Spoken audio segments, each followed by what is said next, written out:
Cody, man. Thank you.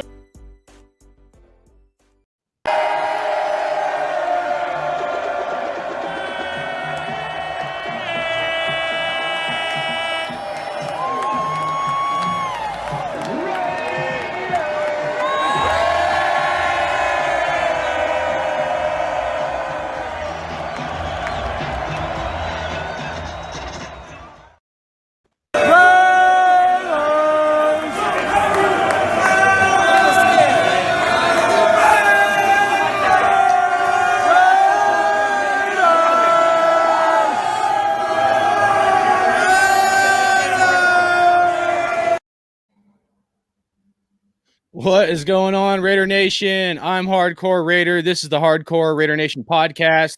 We got some great guests on tonight, and I just want to give a shout out to everybody. Shout out to Raider Nation. Those videos were done at the last home game last year when we thought it was going to be the last home game for the Oakland Raiders against the Donkeys, and just wanted to do a tribute for that. I wanted to thank Kenny from Pillaging Podcast for doing that dope beat. And then, let's get into our introductions. I don't think he needs any introduction, but, we got Raider Cody in here. Raider Cody, he has his own podcast called the Raider Cody podcast that he does with Kenny King Jr., and you guys can find him on Apple. Just search Raider Cody, and then, of course, on Twitter. We got WattsRaider. Watts, he's got his own YouTube thing always going on, and he's got the Night Raider Carr. He's resting out there in Texas. And we got MoJo Raider up in here. And you guys all know who MoJo is, man. He likes to ride the ass of a Chiefs fan up the highway with his brights on. You don't say. Shout out to MoJo for that, dude. I can't stand the Chiefs. Hard on that. So, what's up, everybody? Say what's up to Raider Nation, guys. What's good, Raider Nation? What's good? Up? Hey, one more. In Oakland. One last ride. The final ride, man. It's bittersweet, but yeah, man, let's start out the show like we always do. I know a little bit about Cody, from doing something from before, but I just want to start out with like a short little spiel on your Raider fandom, how long you've been a Raider fan, and then as well as how you got into doing the podcasting, what inspired you to do that. Just a quick spiel on that, if you don't mind. Yeah, man. Going back to as a Raiders fan. I wish I knew how I became a Raiders fan. I think I was just in the DNA, you know what I'm saying? You're born into it. That's all you remember as a kid. Like I remember, being 6 or 7 years old, there's something special about that Raider shield when you'd see it. You know what I mean? It's like, man, and you grow up playing Madden, and it's just like there's something about those Raider uniforms, there's something about that shield, you don't know what it is. And I finally learned, now that I'm a dad and my son, he's about 2.5 years old, and he's been sleeping with a Raider blanket ever since he was a baby. And it got to the point where even he started recognizing when he was like 1 year old, he had recognized the face on the shield and stuff like that. He started wanting to. He gives us all kisses goodnight, right? He'd give me a kiss, give my wife a kiss, and then he started wanting to kiss the shield goodnight. I'm like, okay, now I see how this worked whenever I was a kid. So it's like you see things like that. It's like, man, your parents. My dad was a Raider fan his whole life, so it's like, man, all of a sudden, it's just imprinted in your brain, man. Like there's just no other way around it. You're a Raiders fan your whole life. I mean, from the womb to the tomb is no joke. It's obviously been planned ever since, probably before I was even born. My dad had this in his head. This kid's gonna be a Raiders fan, whether he likes it or not. And I don't know, the podcast just kind of came out of nowhere. There was like a few years where I don't want to say like I wasn't like that big into the Raiders, but like as a teenager going through high school, you had a lot going on. I played a lot of sports. It was whatever. By the time I was meeting my wife, and we started kind of, starting to settle down, that's where I found myself digging back into this team a lot more.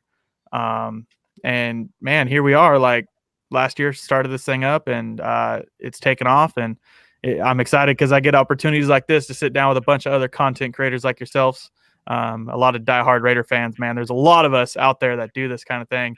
And it's good that I feel like I know the majority of them now, or I've talked to the majority of them. And I'm just loving it, man. There's no other, I couldn't have planned a better year for this show than to be able to go to Oakland tomorrow, and feel like I'm really plugged in with the fan base, man, because we're family, and it feels good to have, a small part of that and enjoy it. And, it's probably just going to make it that much, more emotional for me tomorrow, but hey, it's, wouldn't have it any other way. Yeah. Yeah. Well, I want to say something. What inspired me? Not that anybody asked, but I'm gonna say it anyways. But what inspired you, Hardcore Raider? What inspired me to do this podcast? Honestly, it was about a year and a half ago or so. A lot of hate was going around the Raiders. I wanted John Gruden back for so long. And I just kept coming across like great Raider content providers out there. I could list them all, but anywhere from Merce Fan Cave, Pillaging Podcast, you, of course, Raider Cody, WattsRaider. MoJo's a little recent into this with me, but MoJo is a dedicated, Raiders fan radio listener with Merce Fan Cave. And then, On Air Nation, Mikey, Samoan Raider. I mean, Locked On Raiders podcast and Captain Jack. And it was just crazy. It just blew my mind. I'm like, dude, there's so many, great content providers. I'm a strong-minded person. So like I would have an opinion and I'm like sold on this. Nobody's going to change my mind. And I come across like another podcast or something and I check them out. And I'm like, dude, like these guys have a good point, and not that I'm like, you can sway me necessarily easily, but like, as I opened up my mind, I'm like, thinking from other people's perspectives, I'm like, I could understand that. Even if I don't 100% agree, it started like lessening some of my blows I did. And, and to be honest, I attacked some Raider fans last year. Maybe I probably shouldn't have. I did that in one of my last videos talking about that. But, I realized that it truly takes all minds to go around. So with all these great content providers, I'm like, man, let's just like figure out a way where we can bring all of them together, bring that unity, that family that you were talking about, because at the end of the day, like, even though, I took the name Hardcore Raider and this is the Hardcore Raider Nation podcast, anybody that's putting out content out there is a hardcore Raider fan. Just like you said, your son, Hey. I mean, at the end of it, we all bleed silver and black. You know what I'm saying? I mean, my son, his first outfit on was a Raiders outfit, his first one, I made sure of that. Right. But, like, it's just like, this is like a dream come true, man, just to bring on like all these great Raider minds, together. So we just chop it up, man, and even if we don't always agree with each other, but that we can respect each other because we are that family. We understand that. And, to me, that's huge because that's, we're trying to do something different and, something inspiring, hopefully. And let me give a shout out to the chat real quick, if you guys don't mind. Ivan the Great's in here. What's up, Ivan? Vincent. Ivan, yeah. Dennis, Johnny, Grizz. What's up, Grizz? Grizz Turner. Get it. Ed's in here. Who else? Raider Mike, man, what's up? So anybody that came on here, I just want to say what's up to everybody, especially anybody that may have came over here from, Raider Cody's platform. So I just want to, give everybody a salute, man. Definitely. And this is our last ride, man. You know what I'm saying? So MoJo or Watts, did you guys have any questions or anything you want to talk to Cody about before we hop into any of these topics? Just appreciate you for coming on, bro. Really, we're just trying to spread the word. I mean, I done kind of done this before though, but we couldn't keep the technology going with it. We couldn't keep the setup going with it. So I like the setup, that we have, and it could fit up to 6 people. So I'm like, well, that's all we need right there, and we just do our thing with that. Yeah, and you don't got to pay for it. So exactly, hey, love it, man. So it's all good, and it works well with my internet connection. I mean, I live in the country though. I don't live in the city. So I mean, it works well enough to push that, So I'm like, man, I'm down, And I always tell people, I do my content because I love the Raiders and I follow this team, but I also do it to network with the Raider Nation. Like, I mean, that's what it's all about. That's what that was my main goal, and even starting my channel, just really reaching out, really, because I would be me if I didn't have no channel. I'd still be the same person, but I was able to cultivate that in a direction, and I see like the hard work, it pays off. You know what I'm saying? You just keep at it, it pays off. So, because I was telling my dad, because he was asking me about it, and he done checked out my channel, but he asked me, he said, so what you gonna do with it? Like, what you gonna do with it? You doing all this stuff every week, you doing all the games, doing this, doing that. You done change your whole wardrobe, got all new Raider stuff. You done turn your car into a Raider car. What are you gonna do with it? I say, man, I'm just being me, but my ultimate goal is to network with the entire Raider Nation. Have as many that I can reach, as far as the fan base, the family, that's my goal right there. Yeah. And I just look at it like it's about unity. I mean, because this the third city.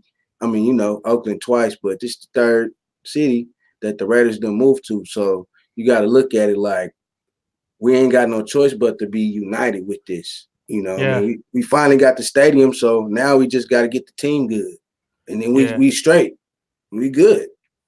You know, man, there's a lot of national media. We know the national media don't like us already. You know what I'm saying? They don't want the Raiders to do good, even though when the Raiders do good, it's good for football. It don't matter. But we've had that on top of, like you're saying now, it's going into our third city. Obviously, it seems like there's a battle of just even local media outlets. So I feel like we haven't had any consistent like coverage of the team. You know what I mean? Like, what are you filling your ears with? I don't mean to call anybody out, but you look at like 95.7. A lot of people are starting to turn that radio station off because you know which way they're leaning, and you know you hate on them all you want, but I guess it is the smart marketing plan because that's who's going to be in the Bay Area next year. Right. But for now, you know, there's national media, there's local media, but now there's fan media, and if we can have enough of these small platforms take over, we don't need the other two. You know what I mean? All the content can be covered throughout all of us. And it's all about just sitting down and having a good time. And nobody else does it like how this is. You know, not you can't get on NFL Network and have a live chat and talk to anybody. You know what I'm saying? So you know, we get in here, we just talk about stuff, and that's why we love the tailgates. You know what I'm saying? It's the same thing. We're doing the same exact thing. Get together with your buddies. Luckily now we don't have to travel to go talk to each other. We can just do it on the internet. So definitely, just enjoying ourselves now, you know what I mean? And taking down the big man and enjoying the silver and black fan media. So definitely. The interesting to me about something you guys just said, and like, you know, this wasn't my motivation, but I've noticed it throughout, like noticing all the different Raider content creators, and like I agree fully with 95.7 The Game. I mean, I used to call them all the time, and you know, tune in. That's how I used to listen to the Raider games when I first moved down here. I used to listen to them on the radio.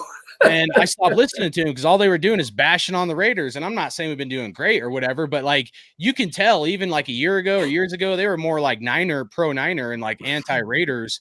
And I called them this year, and I talked to this fool, and he's like, well, to be honest with you, it's because even when the Raiders were doing good, this is someone from 95.7 The Game. He said, even when the Raiders were doing good, our listeners, our views, the market just wasn't there. So that's why we talk about Niners, because we get more marketing. And I'm like, I'm trying not to cuss here, but I'm just thinking like, you dumb mother effer, dude. Like, how about if you weren't hating on the Raiders, maybe Raider Nation might listen to you guys, because all you guys have done is hate on Raider Nation, dude. Like, you know what I'm saying? So, but to your point about the authenticity, you know, of all these podcasts and stuff, is like Raider Nation rose up to all the hate because we weren't getting no love from media. So like guys just like yourselves, you know, that decided to start doing your own content, like that motivation was strung deep. But now a lot of these big time guys on ESPN and stuff, they're starting their own podcasts and stuff. You know what I mean? Yeah. So like, and I guarantee you, of any sport or for definitely any NFL team, but I bet you for any sport, there's more like just Raider content providers out there, whether it's podcasts or YouTube channels, than any other NFL team. You know? Oh, definitely. It's like that with everything. Look at our gear. Who's got more jerseys walking around the parking lot? Knockoff jerseys. Who's got the T-shirt stand set up outside the stadium? You know what I mean? Like, we've always been innovators of our own brands. You know what I mean? It's always been like that. So it's only fitting we do the same thing here. But you see what I'm saying? It's like we started something because of the hate, and we rose up, and now people are going to copy our coattails and be doing podcasts and stuff. But like our take wasn't because everybody was doing it. Our take was, you know, the authenticity of like our we can't see enough Raider content. So we creating it. You know what I mean? Because there was none. Yeah. Even though now the Raiders like the Raiders.com and the Raiders media you know, group, they doing better as far as really showing the Raiders more and more and more, you know, different aspects. They doing better, but it used to be not like that though. Oh yeah, definitely. You know, but like I say, I mean, moving to Vegas, I mean, that's gonna pump that up some more too. Give a couple shout outs here. Hell yeah, man, definitely. But Dennis Williams, man, what's up? Doug, what's up, brother? And then Raider Dave, Grimecast, man, what's up? What's up, Raider Dave? He usually joins in with us, but like doing the live stream, he's got his own YouTube channel, but he had some stuff this weekend. But he's in here saying what's up to everybody, so appreciate that. But let's get Mojo in here, man. You want to say anything about the media or to Raider Cody or anything, man? How you doing, Mojo? Hey, so, we're talking about our motivation for getting started into this thing. I'm only down for two things. One, I want free beer at the tailgates, right? And I'm just like Riff Raff, dude. I want to blow up and act like I don't know nobody. Nah, man, I appreciate the platform. Thanks, guys, for what you do. Cody, I've been listening to you for a while. Good stuff, man. Appreciate you. Yeah, good stuff. I can't wait for tomorrow. Heck yeah. Well, speaking of tomorrow, I feel like there's some like non-Raider content that we need to talk about here, because I just feel like every time something comes up, I just feel like we are connected with this team. I think something fluky is going to happen in the game tomorrow. And I just can't not talk about it. So the first thing I want to talk about is probably a sore subject for maybe some Raider fans, but I want to open it up with Patriots Spygate 2, man. What in the hell, man? I swear to God, man. And I have to talk about it because the rise of that team and that franchise was the demise of our team. And I just here's my take on it, guys. Any other team in the NFL, or not team, but like any other sport, sorry, like if it's Olympics or whatever, if you cheat and you get caught cheating, what do? They take away your trophies and your championships, and you are not looked at as like this elite, athlete or like the talent and stuff. Like you are demolished. You know what I mean? Mm-hmm. But somehow the Patriots, Robert Kraft goes out. He goes to a happy ending spa last year, right before the AFC Championship game. He makes a special flight just for that. Nothing happens to the guy. What happened to that? Now we got Spygate 2. We got deflated balls. We got Spygate 1. I mean, how much cheating can this damn team do? And nothing happens to the team. It just blows my mind, dude. And I just I just want to know what you guys think of the Patriots and all this stuff, man. Look, looks like Watts has something to say. Look, man, look. Okay, the Patriots. We just got to accept the fact, bro, that they are the favorites of Goodell. And they're going to get anything they way, pretty much. As long as Belichick is coaching, they're going to get their way, pretty much. Mm-hmm. It's messed up. But we just got to get them on the schedule and play them and beat them, basically. Yeah. That's the best thing we can do. We got them in Foxborough next year. See? Probably be in December, too. And I think Brady might come back one more year. I'm thinking. He could. Even though they offense, they don't really have no firepower, but never know. Right now they're on the decline. I mean, we said this a couple of times before in the past. I remember one time about 4 games in, I forget what they were, like 1-3 or something. We're like, that's the end of the Patriots, the end of Tom Brady.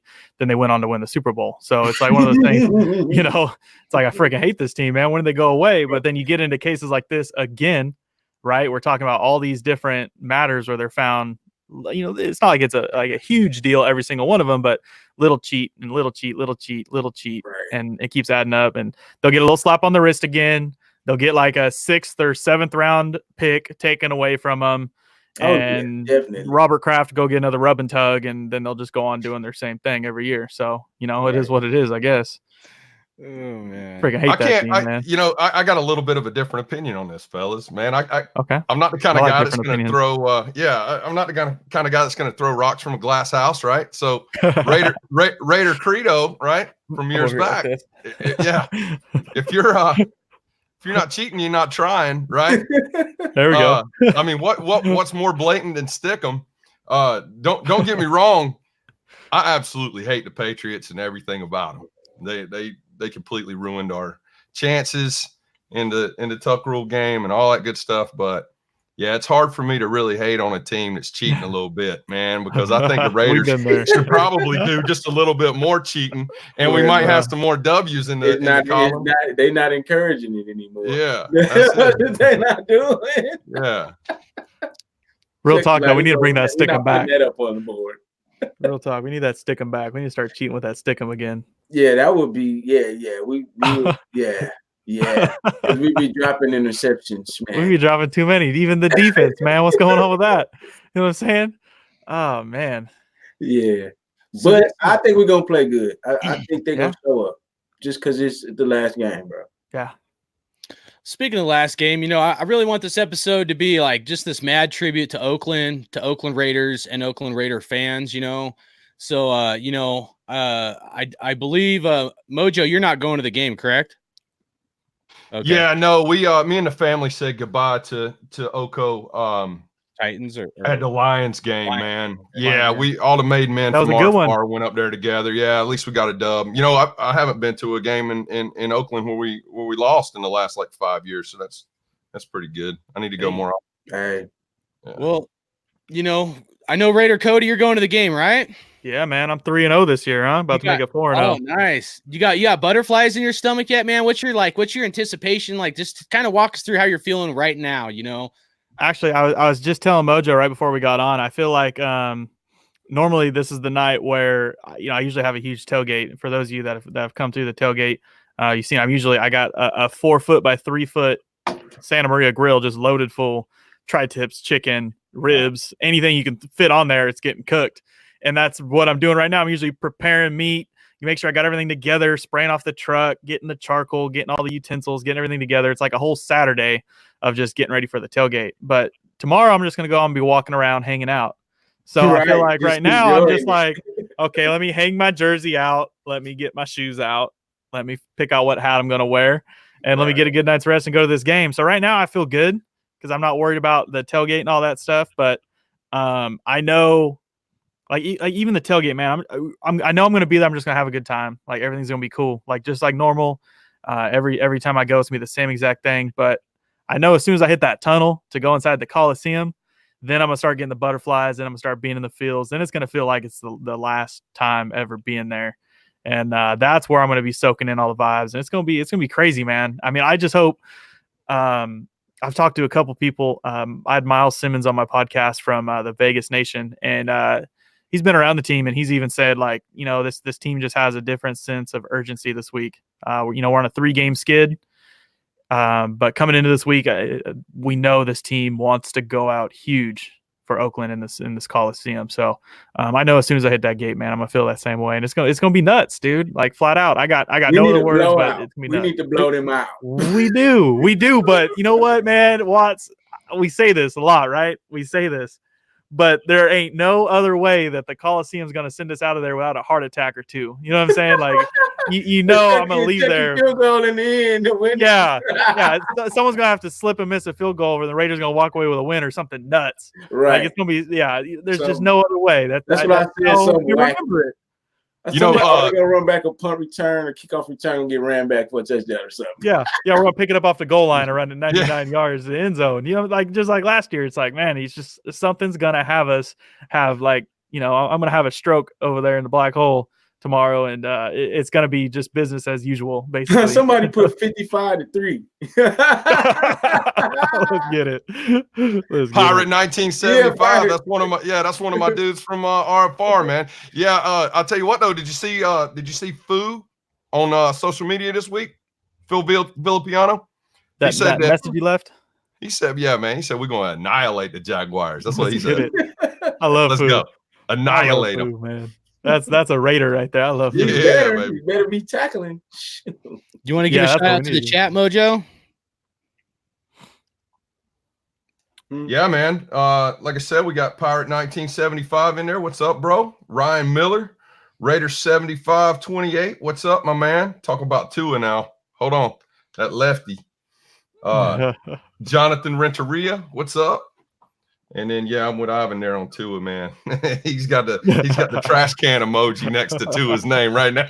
Hey, I like it. I like it. You got to see if his hip is gonna heal correctly, man. Jalen Hurts or bust. Jalen Hurts. Jalen Hurts to Bo, right? I would take him because he's healthy. He can play. And Mean was up in here. I don't remember if you said I didn't catch if you said what's up to Mean, but I just want to say what's up, Mean. He's always in here, man. What up, Mean? He's a dedicated, diehard, podcast YouTube watcher, at least YouTube. I know that for sure. But this excitement for the game, you know, Len, like, what do you guys think this game means to you, even though we're not going?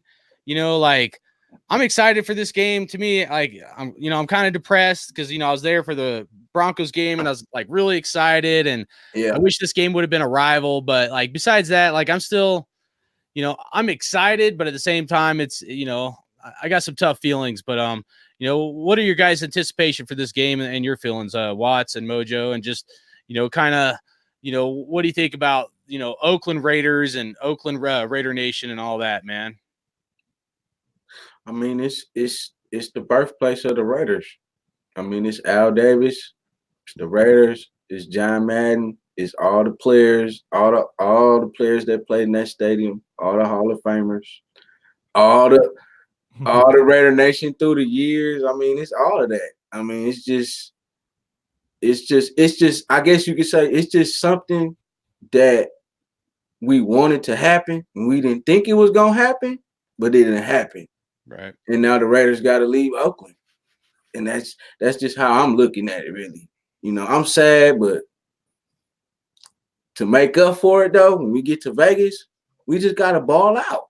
And then the Oakland Raider Nation, they're going to figure out a way to get there. If we good enough, they're going to figure out a way to get there. Now, if we trash, a lot of people going to walk away. Like, they trash. Oh, man, look. But if we can build this team with the good culture, the Raider Nation gonna come. I mean, they're gonna figure out a way eventually. You know what I'm saying? We're gonna get comfortable in Vegas, and everybody gonna figure out how to link up with each other. And I just think it's gonna be a good thing, really. I mean, it's just time. I mean, really though, it's just time. So that's just how I feel about it. Because I watched the Raiders leave myself. I mean, I was sad, and I was young, so I took it a little harder, because I didn't really understand like business, So I mean, just shout out to the Oakland fans, just shout out to Oakland, period. Respect. Just the city of Oakland. You know what I mean? So I just wish it would have been a better result. I wish they could have stayed and had a new stadium in Oakland. That shit would have been live. But it didn't happen. You know what I'm saying? It didn't happen. But that's my piece on it as far as Oakland. Sitting there staring at a stay in Oakland sign still hanging right here on my door. Wanted it all the way, but this is the song that got wrote for us. And last year, for those, you guys, like you said, you're not going to be going to the game, but last year, what we thought could possibly be the final game. Yeah, I was there sitting on my couch. Well, I was sitting on my couch watching that game. You know what I mean? I wasn't there for it. I couldn't make the trip mainly because it was like Christmas Eve, right? It was Christmas Eve game. It was, oh yeah. See, now I kind of wanted rain tomorrow. Maybe it's just me. And it's good to have a good weather game, but we're going to be a dome team after this. Why not? Charles, how's Charles Woodson say? Get your jersey a little wet. Pick some dirt up, rub some dirt all over your jersey. You know what I'm saying? Like, right. See one of those games one more time, right? Before we become a Indianapolis Raiders, whatever. I want to hear Woodson's speech again before the game. Do you guys remember that, where he's like, it's not about me, never has been. It's bigger than me. It's bigger than you. And like, right. Then just after the game, dude, like I retweeted the shit out of that thing like earlier in the season. Like, I'm like, man, maybe we can get freaking maybe we get Charles Woodson to come back and coach or something. I don't know, but hey, he's supposed to be lighting the torch. Yeah, that's what I heard too, I think. Yeah. That's I think that's a good choice too, man. Who else, man? And then really, I think somebody asked me that question a couple months back. It's like, who do you think should light the torch? I thought of a couple people, but Charles Woodson, my favorite player. You got to hang right there next to you. I heard a lot of Tim Brown. Then Tim Brown right after that, though. I like WattsRaider. Watts, do you even have a Charles Woodson jersey, bro? Hanging right there. It's right there. It's my old. I heard a lot of good takes, man, on words that right there. torch lighting thing, right? So I heard somebody say they should get Coach Madden out there. I heard somebody say all the super fans they could fit on the stage. They should do it. Yeah, that was pretty cool. But yeah, I heard all kinds of stuff. But I was really happy when they said it was going to be C-Dub, man. Yeah. MoJo, you got any thoughts on this game and like just shout out to Oakland kind of thing, or anything you want to say on that before we move on? Yeah, of course, man. I feel for those fans that are on the BART every week going to watch that game, walking across the the overpass right there. There's no feeling like it. There's no feeling like being inside the Coliseum, especially when we got a lead or we got a bad comeback coming back, coming at them. It's just a feeling that if you haven't been there, you'll never be able to experience. That's why I took my young kids there this year. Definitely. Say goodbye to Oakland, kind of a family thing. But this is like the third week in a row that we're playing a no shit must win football game, right? And it might not be, we're still alive for playoffs, but it's like 1%, right? A lot of things have to happen to get us in the playoffs. It's not going to happen, but what it's really about is going out in style, going out the right way after all the historic things that have happened there, all the amazing games. I think they did the top 100 football games of all time, like 2 or 3 of them were played right there in that stadium. So, much respect, Oakland. Definitely. Like I was saying earlier, I went out there for that Broncos game last year, got drenched. Watts is out there. I wish we could have linked up, man, but man, you know how it be. It just means we'll do it again in Vegas or something. I don't know, but I went out there. I was drenched. I loved it though. Right? Man. I was waiting for my brother, who I hadn't seen in moved out of Cali in end of 2009, so that would have been 8 years or something. And then I hadn't talked to him for 4 years. I mean, a little bit right before the game, on the phone. But anyways, he went to the wrong parking lot, and I'm waiting for him, getting just drenched, dude. I don't have no rain gear on. And then after I was already soaked, this dude was selling some ponchos, and at that time it didn't matter, and they were cheap as hell, so they didn't do much. But it was just funny. But being out there in that stadium, and I haven't had a chance to go to enough games, but I haven't missed watching a game in many years and whatnot. But just that family atmosphere of being part of the Raider Nation, no matter what ethnicity, what background you're from, it's just to me, it's just this super tight bond, And as I've been thinking about the Raiders a lot this last week, but these last few weeks about how this thing's ending and stuff, it just kind of made me realize that I think Raider Nation, was really it really grew from Oakland. And I think that there's some sort of connection of that family unity that, maybe it's just that culture that they bring or whatnot.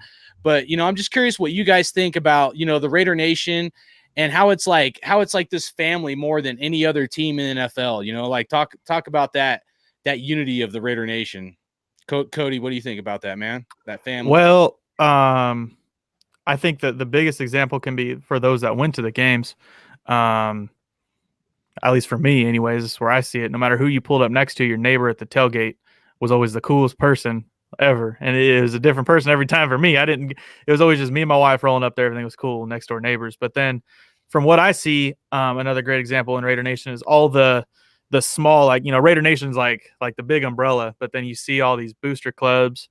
You see all the different foundations and everything that's being created by fans, by the Raiders, that draws all these people together. I have a couple booster clubs just in my area. There's one in Porterville. There's a Tulare Visalia one that's right down the street from me that meets up all the time. And they're kind of, now that I got a podcast, they're kind of, trying to drag me around there a little bit. And I look forward to doing stuff like that, blood drives and all that different stuff.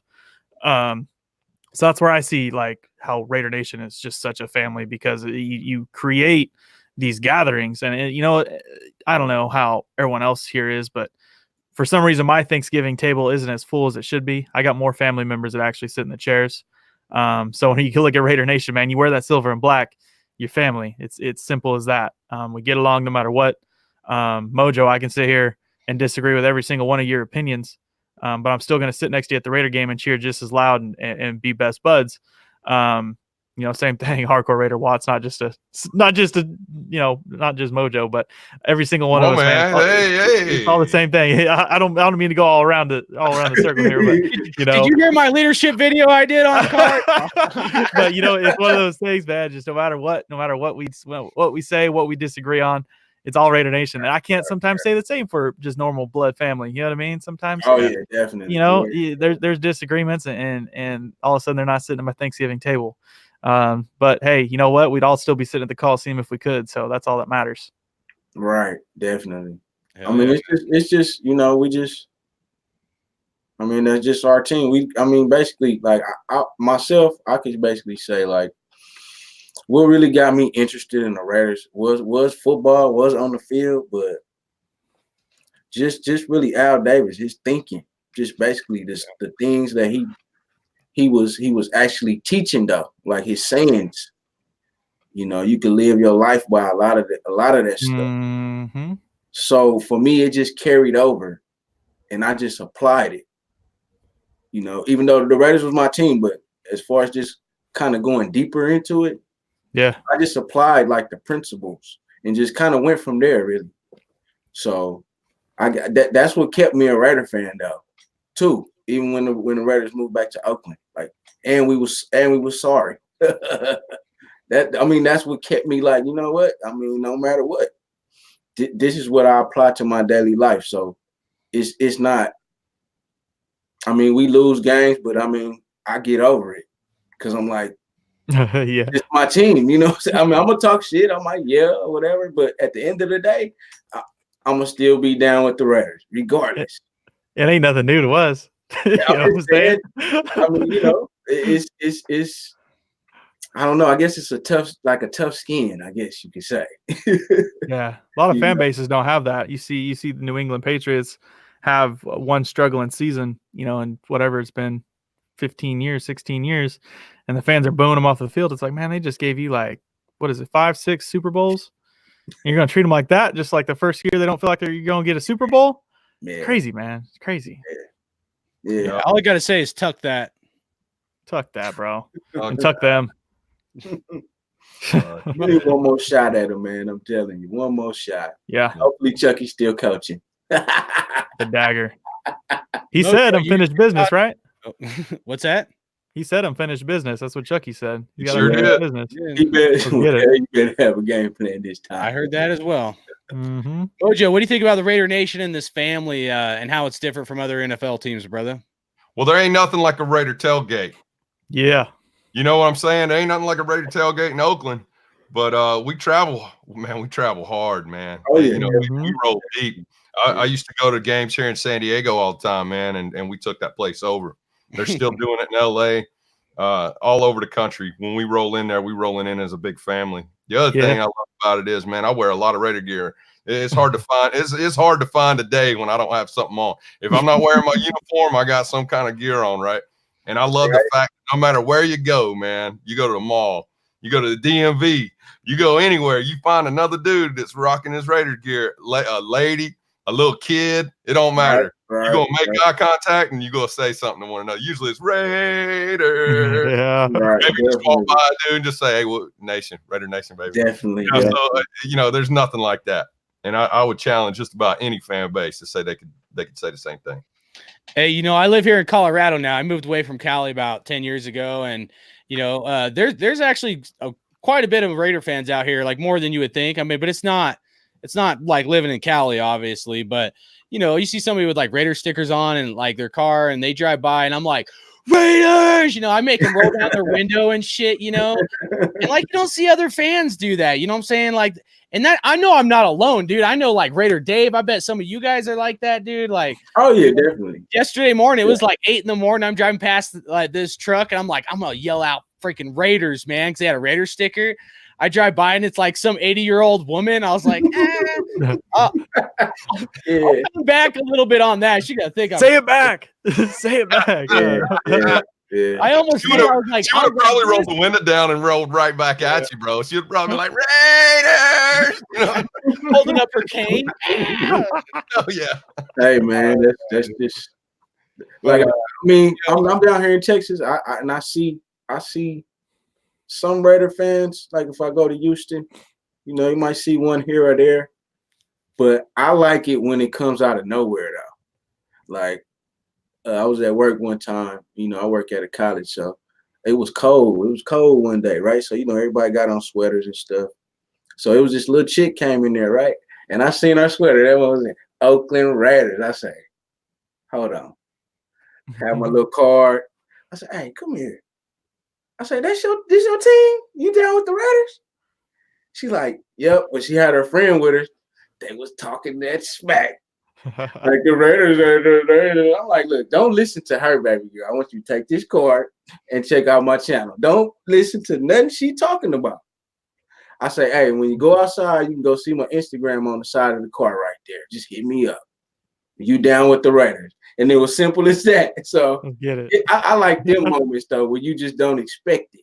And you just be like, well, I'm not by myself. You know what I'm saying? Somebody else out here repping with me. You know. Man, I was at a wedding. This is pretty good. It wasn't too long ago. It was like last month. I was at a wedding. Everybody's wearing, their thing. I got a nice one of my fancy uniforms on and all that shit. And this dude comes up to me, and I had taken it was, we were all dancing and stuff. So I had taken off the top, and you could see my Raider ink, right? And this dude comes up, man, and he's got the nicest suit in the place, right? And my buddy had earlier in the night said, oh yeah, he owns a couple restaurants down here in San Diego or whatever. He comes up to me and he's like, hey man, you a Raiders fan? And I'm like, damn, I hope so, man. You see this big ass tattoo on my arm, bro. Like, I hope so, And he's like, yeah, me too, bro. Were you watching the game tomorrow? And I'm like, shit, I'm watching it over here at East County Raider Nation come through. And damn if he didn't, man. And he's been there every week since. Hell yeah. That's tight, man. Hell yeah. Well, saying goodbye is going to be hard. I think we can all admit, as much excited we are for the next step, the next chapter that I don't want to really get into, but I want to focus on just paying homage and respect. But I'm just curious what you guys will think about what you're going to miss most about Oakland, or it could be like your favorite moment, like from a game or something like that, just something that you're going to miss about it, and I want to get the chat involved. We got a bunch of guys that have joined. So I want to say what's up to everybody. Ryan, Ronnie, Sugar, Shane, Pirates still in here. Raider Dave, what's up? Grimecast, Doug, Ivan the Great, Mr. Ruiz, Raider Mike, Jose. I know there's someone else that joined I missed. But anyways, Ronnie, what's up, everybody? So anyways, the chat, I want to know what you guys think too, man, because we need to get the chat involved on this one, man. Name something you guys are going to miss about Oakland, or an event or a game or something you guys participated in, and just, like that, like your favorite memory or something like that. And then, let's start with MoJo on this one. MoJo, man, just something you're going to miss about these Raiders, or, a game or an experience or just something like that, So I've only been fortunate enough to sit in a black hole once. I was on cruise. I saved up, some extra money. They pay us a little more to be out there on the ocean. And, me and my buddy, Raider fan, we got together, man. We bought a couple black hole tickets, and it was 2017. This game right here, this game, right? I'm watching game the film, right there. yeah. And my boy tells me, he goes, "Yo, look at Marshawn on the sideline. Look at Marshawn right now." And I look and I catch him doing it, man. Right, and they're playing, but I'm really from Oakland, on the, just booming it in the stadium, going nuts, man. And I know that was recent. But just the experience of the tailgate, the experience of being in the hole, man, right behind, Rilla, and seeing Marshawn in his first game ever as a Raider in Oakland, that will forever be my number one favorite memory at the Coliseum. That's a good one. That's a dang good one right there, man. That's a pretty good one, man. Well, I mean, I only been to that one game with the Denver game in Oakland, but my favorite moment of that game was with the Harris touchdown. Yeah. Because really, I was trying to get a play. I was like, man, I'm just gonna film and see if I can get a play. Something gonna happen. So I was like, okay, let me see this kickoff. So I'm looking at the ball. It hit the ground. I'm looking where it's at. I'm like, shit, that's a live ball. Pick that up. Pick that ball up. He picks the ball up, and then he runs it all the way back. But the whole time I'm trying to hold my camera like this, and then the dude in front of me has a whole mug full of beer. He throws it up in the air. Oh, now it didn't get on me. He was probably like 3 rows in front of me, but I seen him do, man. That was like, I mean, I felt him though, because the moment was like, it was that moment, right? Yeah. I mean, that was like that was my favorite moment of the whole trip. Because I was in Cali for like 2 weeks, so that was my favorite moment. I was like, man, I said I was gonna come to this game, and I was like, I was there, and I was like, man, I got to see somebody run it back in the Coliseum for a touchdown versus the Broncos. So That was a great moment. Another moment as far as in the Coliseum, a game that I probably never forget that I really liked. I mean, of course, the playoff wins, but it was one game when we played against the Titans, and this was Philip Buchanan first game. I used to love that guy, man. And how we had a 21-0 lead like 5 minutes into the first quarter. Like that was my favorite. That was my favorite like moment of seeing the Raiders in the Coliseum. That game, how we started that game. He ran it back. They caught it. He got the interception. They caught it back. Then he ran one back, and then Terry Kirby got the thing and ran it back. And I was just like, man, the Raiders, man, the Raiders. I just remember looking at the TV, just hollering, the Raiders, man, the Raiders, we on, you know. So that was one of my favorite moments, you know, watching them in Oakland, beside the playoffs. And yeah, I love that. Did we win that game? We won that game, right? What game? We played. Okay, Steve McNair was quarterbacking. This was Philip Buchanan's first game because Charles Woodson had got hurt, so he was starting.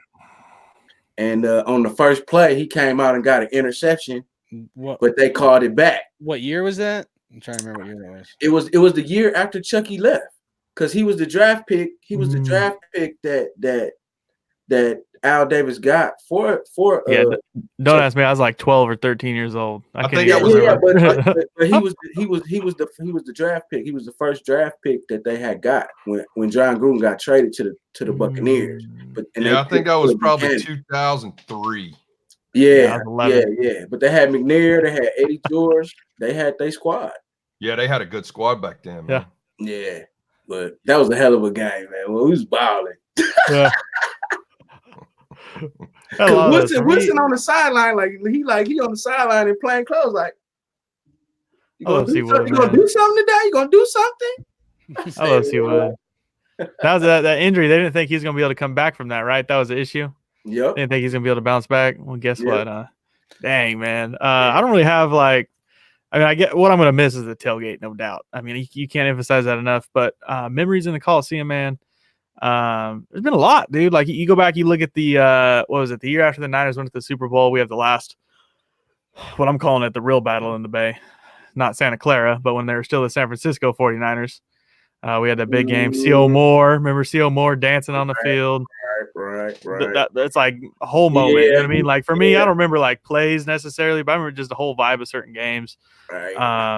That Jets game was a good one. That was my wife's, I think, second game that she went to. Whenever I met her, she was a Rams fan, and she wasn't much into it. And then whenever I met her, she started to convert over, started taking her to the Coliseum, and she flat out was just like, all right, a silver and black all the way. Like that was it. So I think that's like my takeaway from the Coliseum. But for me, man, I'm making my memories this year. I've been to 3 games already. I'm going to my 4th this year. Opening up home opener, the FAB chants, the fire that was in this team over someone that screwed us. Like, tell me that's not like the Raiders just written all over it. Like some player, anything screws us. We all made videos about it. Well, I know. And we retaliate. You know what I mean? We went out there. We got a fat win. Like it felt good to go out there Monday Night Football and just, soak up that negativity and use it for something. Use it for fuel. It felt good. And I went to the Chargers and the Bengals game this year. And I mean, the Bengals game was whatever. We got the win. But I remember at the Chargers game, luckily I work for a company that one of our distributors, they have a season-long suite up on the away side. And I don't really like sitting in suites because I get a little too crazy. But I remember towards the end, it was like maybe the final drive that Phillip Rivers had. He had thrown like 3 straight incompletions. I think he had 7 straight incompletions in that game, right? Well, he's on like his 3rd straight incompletion. I loved it. Yeah, I hate Phillip Rivers, dude. I absolutely hate that guy. So I stick my head out the window to yell out this suite, and sitting in the crowd's one thing, man, but I'm sitting out of this suite, head hanging out the window, and you could just feel the Coliseum, dude. Like it was just like ringing in your head. Like it was just vibe. It was nuts.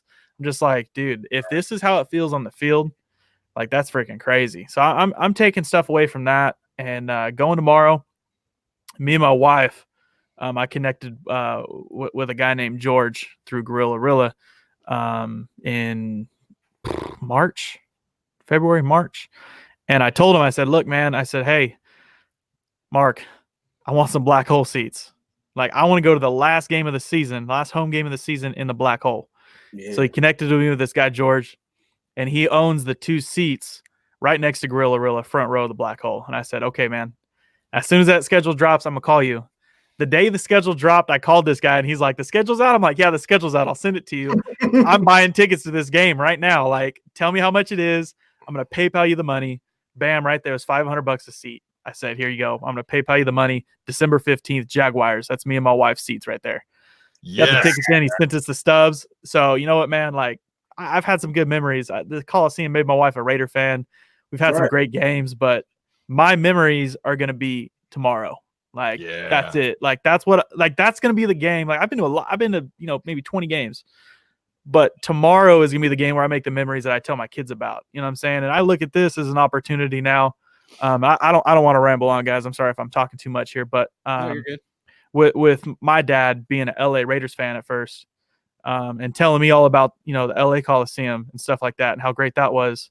And then hopefully, building a generation great enough to instill stuff like that in the Oakland Coliseum. You know what I'm saying? And we made something great out of the Oakland Coliseum. So hopefully, as people our age or my age, I mean, I'm just a baby out of this group here, but hopefully, what are you talking about, bro? Come on. Zoom out a little bit. No, I'm just kidding. No, but you know what? Like, we need to raise a generation now of kids that know the love of the Oakland Coliseum and can carry that into Vegas, and it'd be the same thing, but just, different vibes. It's not going to be the same as Oakland. Ain't nothing going to match it, but it's going to be its own thing, and it's going to be just as good.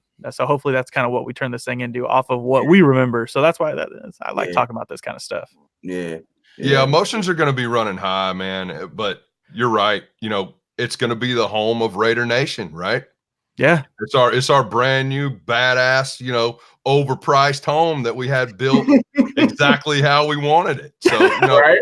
I really hope that, I hope that some of the fans that have been talking everything about, I only follow the Oakland Raiders, this and that. I hope they get to experience it, come out there, and I hope we make the vibe, as close as possible, but unique at the same time, so that it is our home in our house and Raider Nation.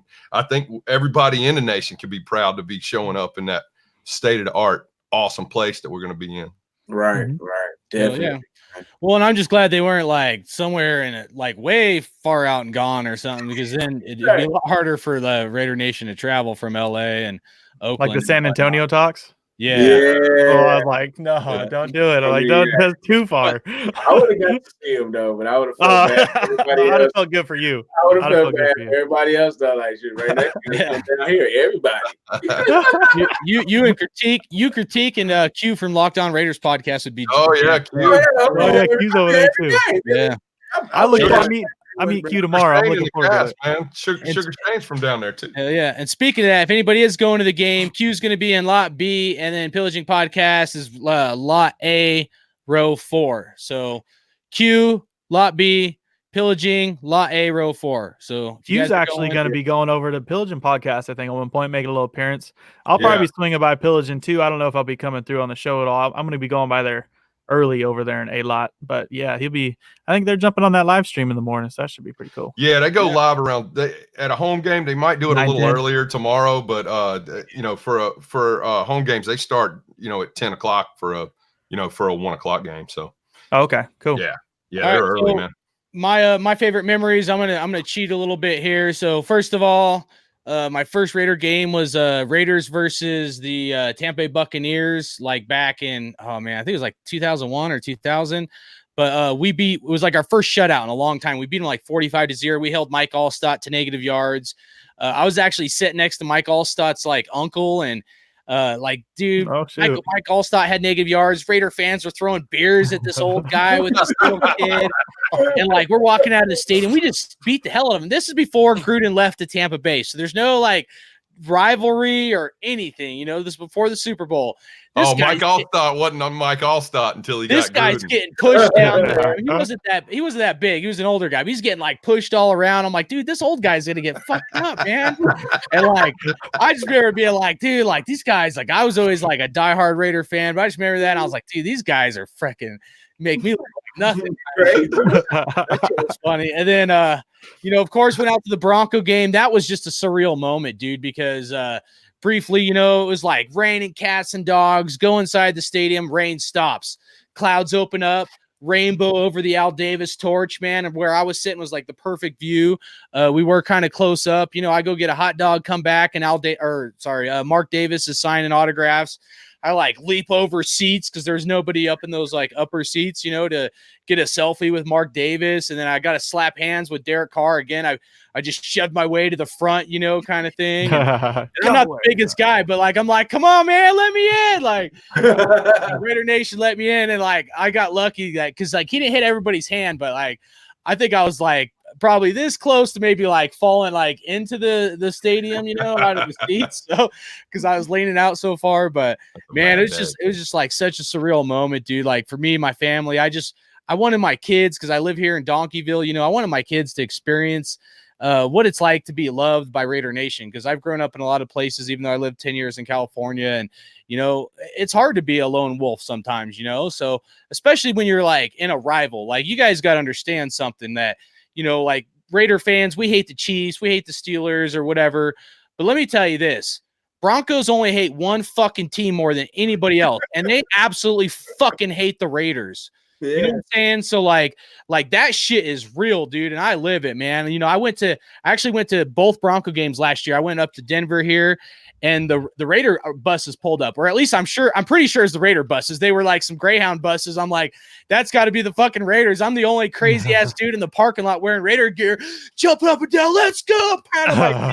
Like the whole team's like, who's this fucking nutsoid, dude? It's like, we're still hours before the game, but all caps, right? All caps. All caps, man. Yeah, dude, get fired up, man. You know what I'm saying? Like, and we almost won that game, man. And dude, I'll tell you what, it's rough to be in a stadium like that and then lose and get your nuts kicked in all the way, like walking miles to your car.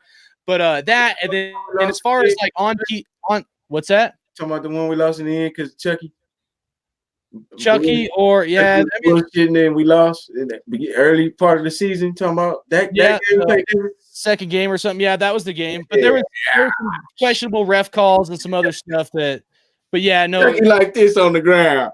Yeah, no, it sucked, man. Try being there, dude. I had this guy. I'm not even gonna get into it, but it was tough. But and then as far as on TV, if Gorilla and like Violator isn't at every game, because they may not be, I don't know, but it's gonna be different not seeing those guys, man. Like I just like my eyesight, because I've seen a lot of TV games. Like they almost always show those guys, show the black hole, and to me, like that's how like it's a Raider game. And like if I see a game and I don't see Violator there or something, dude, it's gonna be weird, like And so like that's like my TV kind of thing, that I was thinking about that I'm gonna miss, is if I don't get to see Violator, man, because man, just like I don't know, man, just like those super fans or whatever you want to call them, man, when they're all in uniform, jacked up and jacked out, getting Raider Nation fired up, man, like that's special, dude. Like they did something special for us, and if we're not able to have that every home game, it's gonna be tough to think about not being able to have that. But real quick, I do want to include the chat because I wanted to see some of their favorite memories here. So let me scroll back up. Just give me a second. Sorry. Hey, fellas, I'm going to dip out, man. I got a prior engagement. Oh, you got to go. Okay. Yeah, I got to go. Nice talking to you, Mojo. Yeah, man. YouTube. Much love, bro. Yeah, check me out, man. I would give you all my stuff, but the best thing to do is just Google MoJo. That's the easiest way to find me, bro. Come on, man. Drop your phone number, social security. We'll find you, bro. Yeah. I'll give you my credit card number, man. I'll give you my MGM rewards card. Yeah, all that good stuff. All right, fellas. Hey, I appreciate the opportunity, Hardcore. I'll talk to you soon, brother. All right, thanks, man. Appreciate you. Have a good night. Enjoy the game too. All right, so just real quick, because I don't want to leave the chat out because I asked what they had to say, but Dennis said 1976 championship versus the Steelers. Man, that would have been amazing, dude, because I bet you that was a great game. Yeah. Adrian says he's gonna miss the tailgating. Ryan said favorite memory is the championship game against the Tennessee, 41-24. Ivan said the atmosphere inside and outside the stadium. I love how the inside is so close in. Outside, I love how we can all get together and have fun vibes. Hey, shout out to Ivan real quick. I've met him at a couple games, man. That's my guy right there. Oh, nice, dude. I know he listens to the show. I'm sure he tunes into some of your stuff too, man. He's all over the place. But yeah, I've met him a couple times. I'll probably see him again tomorrow. So yeah, cool. shout out to Ivan. Great for sure, man. Shout out to Ivan, man. Ronnie said, I just hope the real hardcore fans make it to Vegas and keep that hardcore crazy costume outfits and keep love for the nation and don't BS like San Diego did. Pirate 1975 said 0-10 Raiders defeating the Chiefs in the rain. RIP Tony Sperano. Yeah, dude, that's right, man. Yo, that was nuts. Honestly, I thought we should have dug up that ball they buried for Tony and did like a memorial thing like when he passed away, but the Raiders didn't dig up that ball. I don't know if you so it's still buried, is what you're saying. It should be unless someone dug it up. Yeah. That's interesting. Right. Yeah, I always wondered kind of what they did with that, if they did leave it buried. That was a crazy game, man. I remember for a long time wanting Latavius. I mean, don't get me wrong, Darren McFadden, when healthy, was great for our team. He was a Raider, whenever he was there. But towards the end of that, when he couldn't stay on the field, man, I just remember just pounding the table for Latavius Murray. I'm like, give this dude a chance. Like, he wants to go out there. He wants to produce. He was, I think, an undrafted rookie, and he sat on the bench one year, played some snaps, played well. And then that game was just a breakout game for him, man. I think he got hurt like shortly after, but he had like 100 yards and like not even half the game. He got hurt. Like, dude was about to just, like light it up that night. Hell yeah. Raiders 7528 said he went to Oakland game 2016 versus the Chiefs. It was his favorite moment. He saw Ice Cube, dude. That's cool, man. I saw Ice Cube in concert, but not at a Raider game. Ryan Miller said another great memory will be Tim Brown's 1,000th catch against the Jets. Yeah, dude. Ooh, yeah, Brown, dude. Tim Brown, man, he was a great Raider. Sugar Shane said seeing Crabtree almost beat the crap out of Akeem Talib. I was behind that end zone. Oh, were you? Oh, snap, dude. That was crazy. Oh, man. Yeah, at the time I had seats like 20. I forget what it was, 21, 22 rows up right behind that end zone.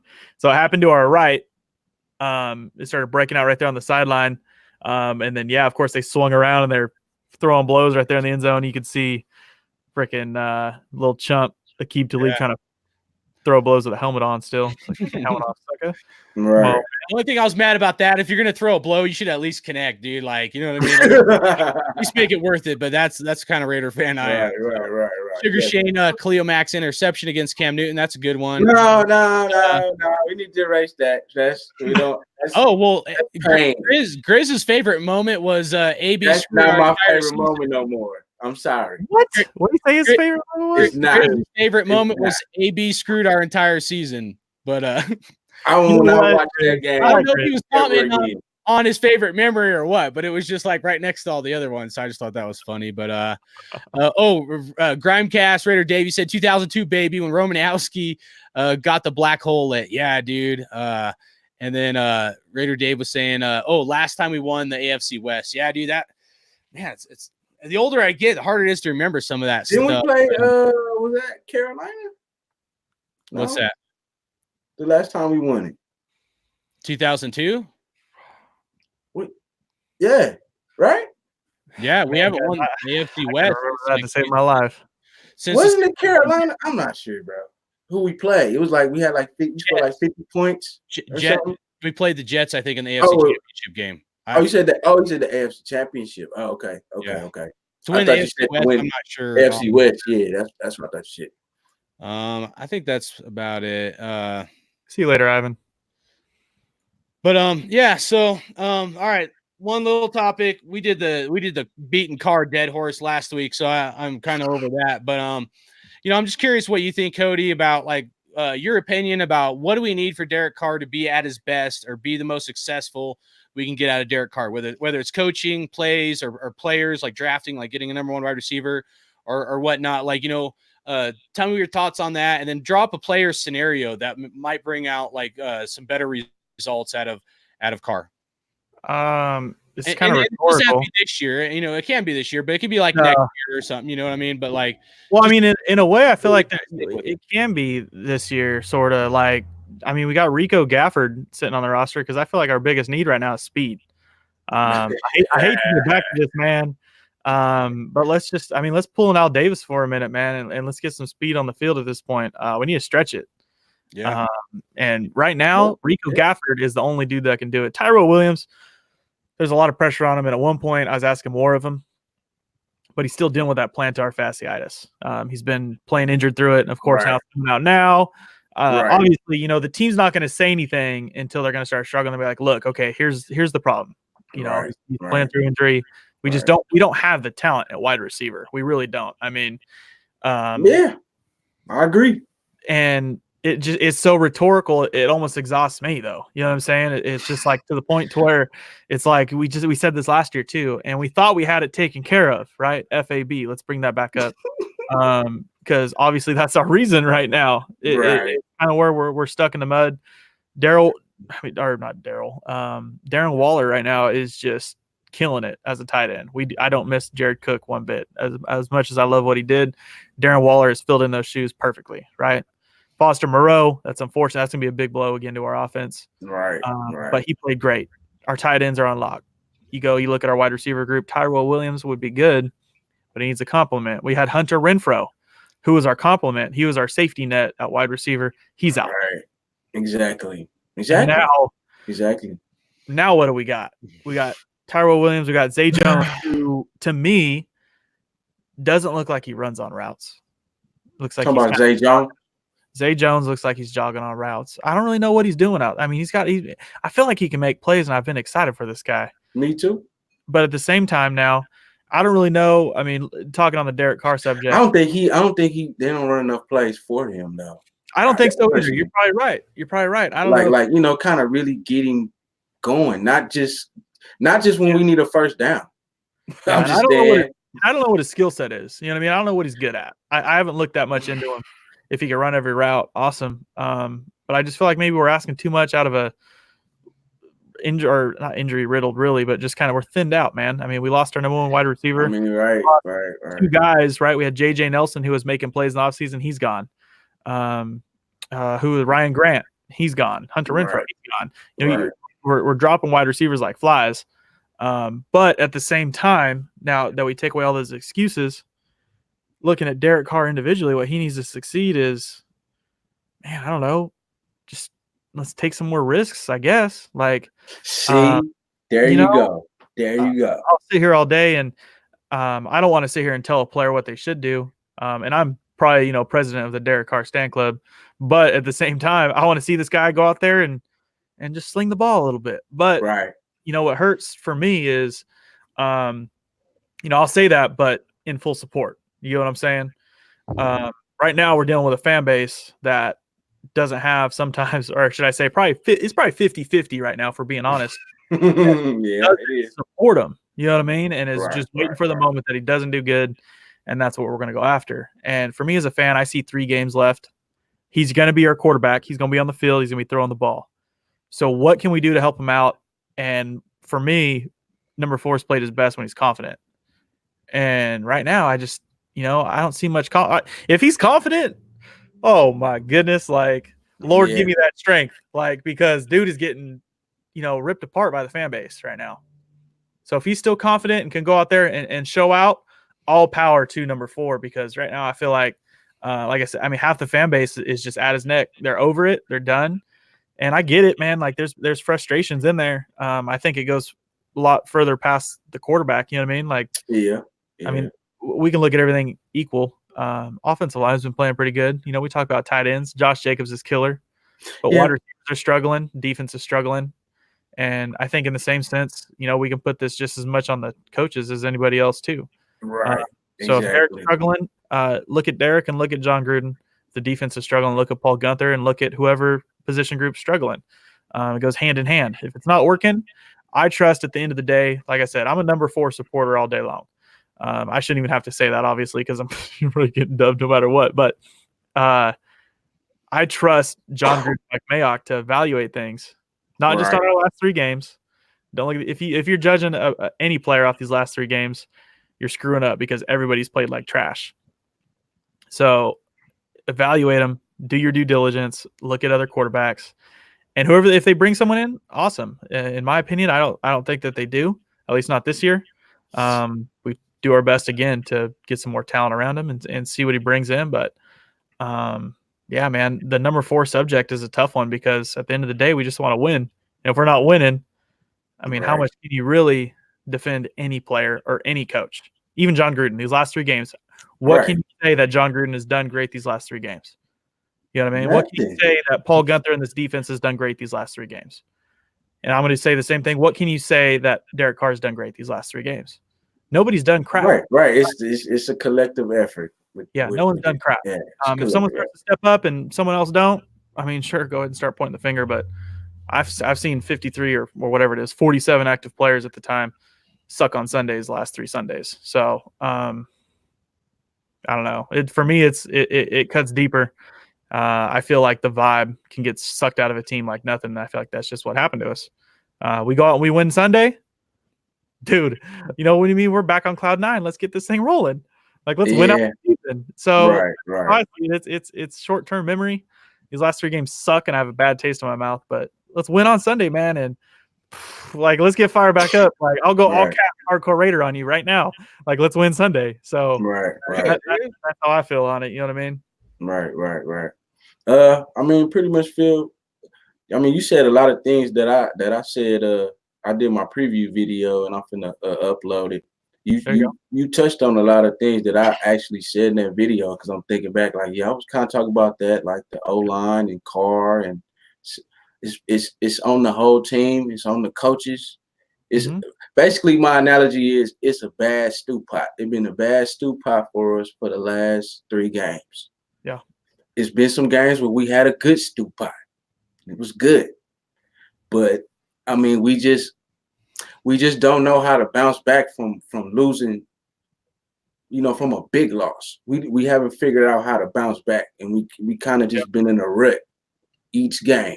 We start making mistakes in the beginning of the game, and we can't recover. We can't recover from it because we can't score the points, or if we score the points, our defense can't stop nobody from scoring. I mean, I'm just saying, and then the offense sputters out, and there you go. That's all it takes right now. So both sides of the ball got to come together. The defense just got to try to slow teams down, man. Because a lot of teams, they beating us because they scoring quick on whatever, even penalties. They scoring on flags and they getting the ball down there. But I'm just saying, they scoring on us quick, running the score up. And we not matching them. That's why I say we don't got the pieces to get in the shootout. If we don't got Renfro, Jacobs, and Trent Brown, we can't get no shootout. Yep. We got to keep the game close. But if we have those players healthy, we can. But then that means Carr, he got to come through if we get on 3rd down. He got to come through. Yep. So my bottom line for this game is just Carr is my boy, but he got to ball out. He got to ball out tomorrow. He got to win this game for the whole team. He got to do it. He got to prove that he's capable of bouncing back and winning a meaningful game to everybody. I mean, I'm just saying, we done lost 3, so let's win 1. I mean, let's not go out like let's not lose this game, boy. Yeah, that's all. That's what. To, man. I mean, because that's going to be the first position you evaluate, right? The most pressure is going to be on the quarterback, and even wide receivers. Who was it? Jordy Nelson said it best. Sometimes the quarterback gets too much pressure, or too much credit, should I say, and then he gets too much blame in the same breath. Right. And that's what it comes down to. And like I said, I mean, with how Derek plays, he's not going to be a game-changing quarterback right now. You throw Russell Wilson or something in this offense, okay, maybe he's out there still making some plays and winning some games, but Russell Wilson is one of maybe 3 quarterbacks in the league that can do something like that. And Right. I get it, man. There is room for improvement there, but in the same breath, like these quarterbacks ain't growing on trees. Right. Everybody like I heard a person say the Raiders around Carr got to play good to perfect for everything to flow. Basically, I mean that's just how it's built right there. You know, but like you said, confidence. Now, if Carr can come in with that confidence, that's what always put him. That's when he play his best. When everybody playing good around him and he got that confidence. That's when he at his best and he come through. But when he got the doubt in his head and then everybody else struggling, dropping the ball, this and that, getting penalized, you know, we got to go try to get a first down on 3rd and 13, 3rd and 17, you know, pressure. Chucky calling bad plays on short yardage when he need to do this. He don't want to do it. We don't get it. We end up giving the ball back to keeping the defense back on the field. It's a whole, you know, it's like you say, it's pressure. Yeah. At one position, and a lot of things can go wrong. And he's going to get blamed for it, though. And the coach. But Carr going to really get blamed. Even if he make one mistake in the game and have a good game, but the defense give up a whole bunch of points, still going to fall on Carr. Yeah. I'm just saying. We just like to, it's keeping it simple for the most part, right? Right. That's no matter what kind of fan you are, in depth, or you could just be a simple fan that goes and watches a football game, the first person you're going to blame is a quarterback. And for me, I like to just keep it even, maybe a little simpler than that I'm just a fan of the team. I try not to be like a talent evaluator. You know what I'm saying? Like, I see when players are struggling. I see when they have great games. But at the end of the day, I think I stated this on my last podcast, like, I'm just a fan, bro. Like, you know what I mean? Like, I ain't got no professional experience in this. What my job is to go out to these games on Sunday and do what I can do to help the team, and that's give them my full support. And I think that even now, it goes even further than that with modern day social media, that on Twitter, on Facebook, on Instagram, the best I can do for a player is support them, especially a player that's going to be on our team. When they're gone, whatever, you want to spew your real opinion, go ahead. They're not on your team no more. It's not your job.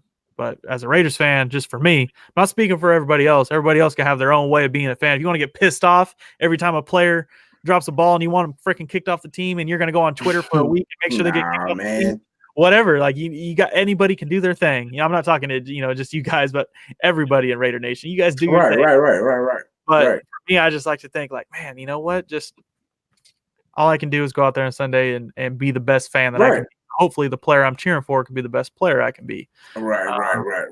And we go from there. We just all hope for a win. So that's what I love. Right. I mean, just like I was saying, my thing about the whole situation with Swearinger, I was saying, like, look, I want every player that's on the Raiders on the field to do well. But if I recognize something that he's not doing well and that he's doing bad, I'm gonna say, look, he can't do this for us. He can't do that. I mean, I didn't think they was gonna cut him, but in the back of my mind, I said, I see why they did. I understand why. He's struggling. Yeah.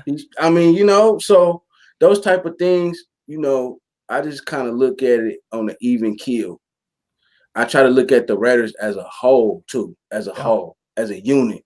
And I try not to point fingers too much at one individual, but sometimes, it's them times we be like, man, it was your fault. But most of the time we lose as a team completely as the Raiders. We fuck it up. We're gonna fuck it up. Just like Kansas City. Fuck that up. Yeah. If we don't turn it around these last 3 games, you know what I mean? Say we lose 2 of these last 3 better. But I'm just saying, like, say we do, right? And say we do move on from number 4. That's something that we can look at and be like, look, man, like, we lost 5 of the last 6 games. This is where we start over. You know what I mean? Like, I don't think we should either. That's not something I agree with. But like how you're saying, like, if you don't see results, there's gonna be things that happen. And like I said, I'm probably the biggest number 4 supporter there is. But at the same time, I understand the NFL is a business, and if fan base starts getting mad, whatever, for whatever reason, your own opinions, and think that there's going to be room for improvement. Which the thing is, for me, honestly, I think that if you don't support number 4, you're going to be mad for a long time because we're not going to bring in some rookie quarterback next year going into Vegas. Right. At the same time, I mean, like I said, I can justify them moving on, but I don't think that's going to happen at all. Well, it comes down to the point where it's like, dude loves being a Raider. Like, right. I mean, it wouldn't make no sense just to get rid of him. It wouldn't make no sense. It wouldn't, because like you said, you can't bring in a rookie. Something I was thinking about last year, though, that, you know, I think all of Raider Nation, no matter what side of the fence you're on, you know, and I'm not saying this because I have a certain opinion at this point, but that, like, when you have draft and draft capital and it's going to be in Vegas where your stadium is, they very well might go like pick some guys that have big names just to help sell that stadium and that new vibe, you know, those new superstars. So I'm just going to say, don't be surprised if they do something that none of us expected. You know, it's John Gruden. Right. So, but Raider Rue is in here. I want to say what's up to Raider Rue. And then my take on Carr is essentially this. First of all, Cody, I'm really disappointed you don't have your Madden credentials, man. I definitely thought you had your Madden credentials to tell us how the game should be played. No, I'm just I keep thinking that's all any of us have. You know what I'm saying? That's all any of us have are Madden credentials. Most of us, you know, I've coached my kids' Pee Wee team. That's like, you know, right there with Madden though. You know what I'm saying? So, you know, here's what I'll say about Carr. There is a lot of problems. You know, I was a huge Carr supporter last year. This year, I'm kind of on the fence and I'm leaning towards more of the not positive side, but I don't want to go there. But my main thing is about, you know, the leadership. I did a whole video on leadership because, you know, that is, I wonder, his computer might have died. Huh. All right, well, he said he'd be right back. That or I started talking about Carr and he's like, I'm out of here. Hey, man.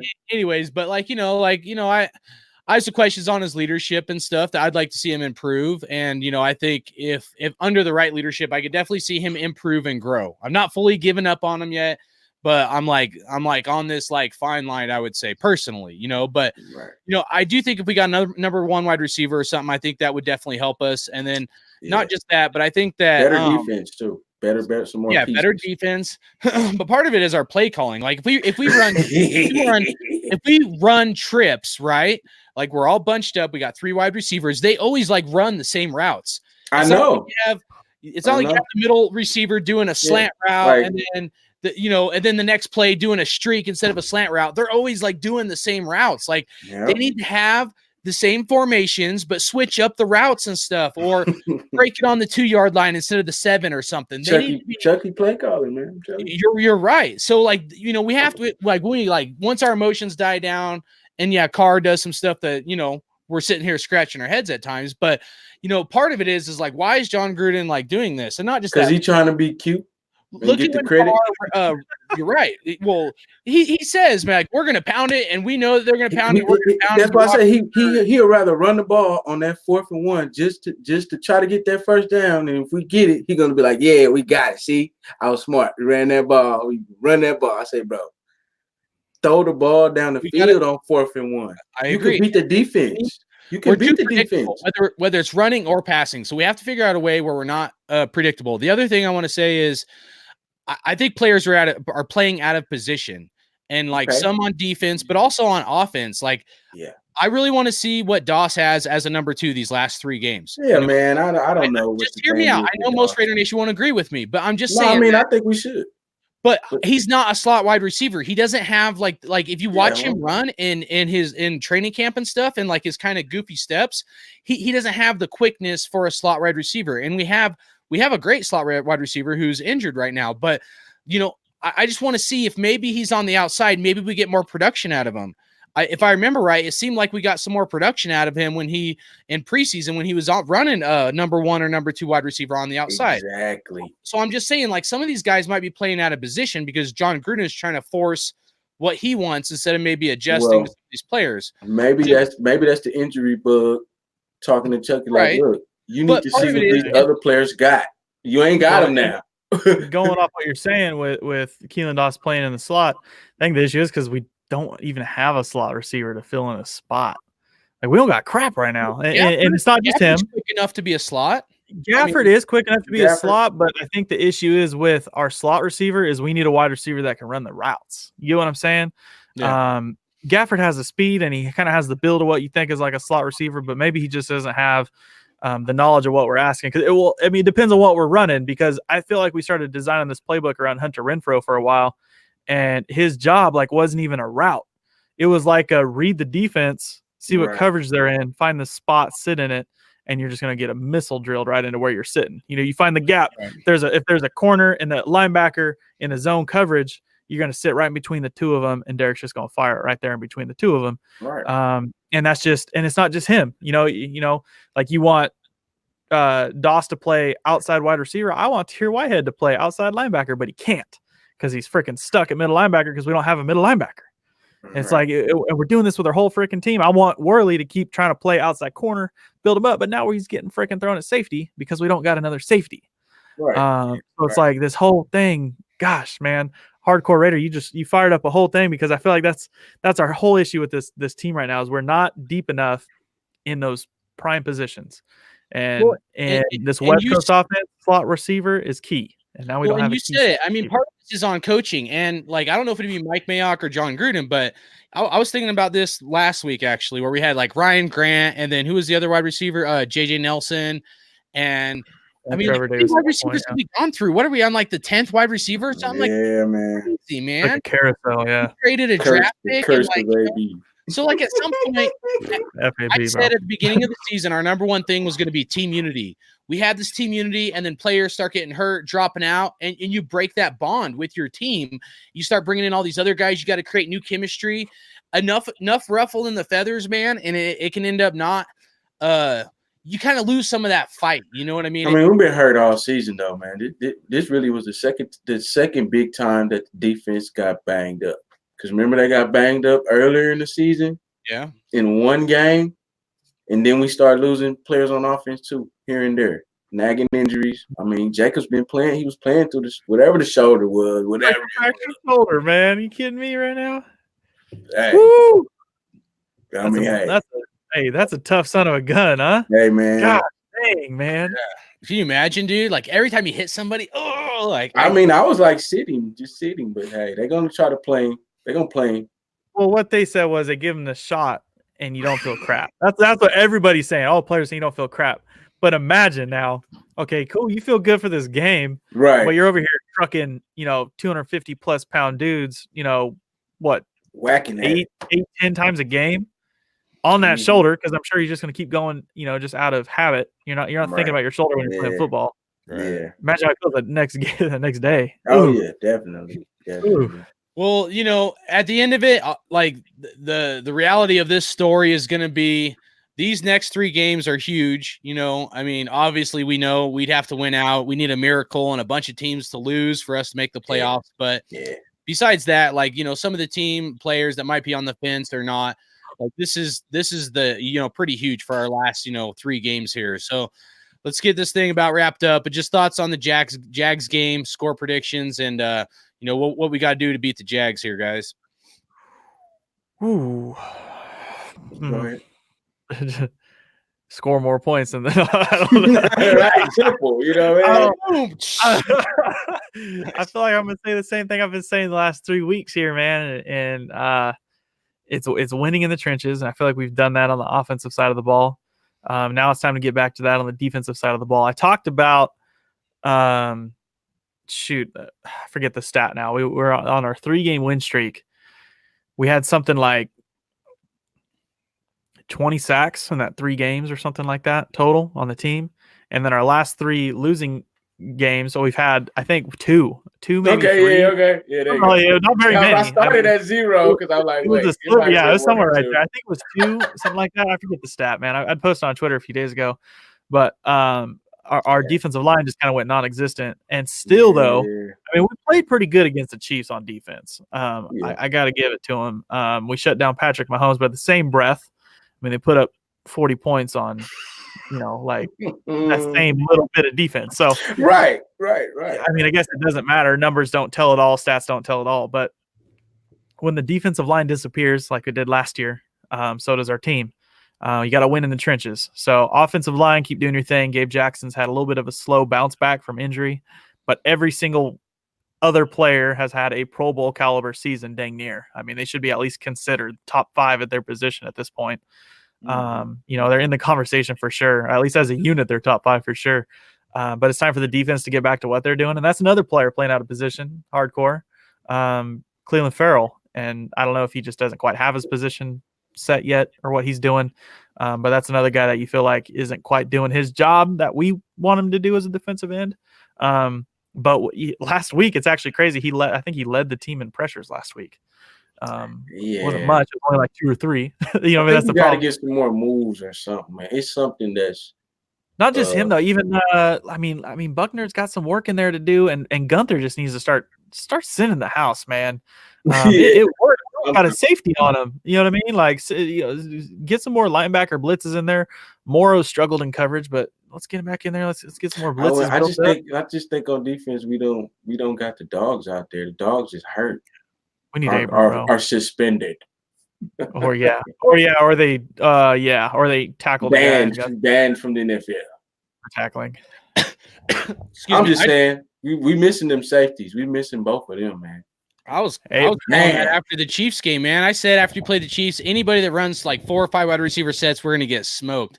And it's held up, unfortunately, dude.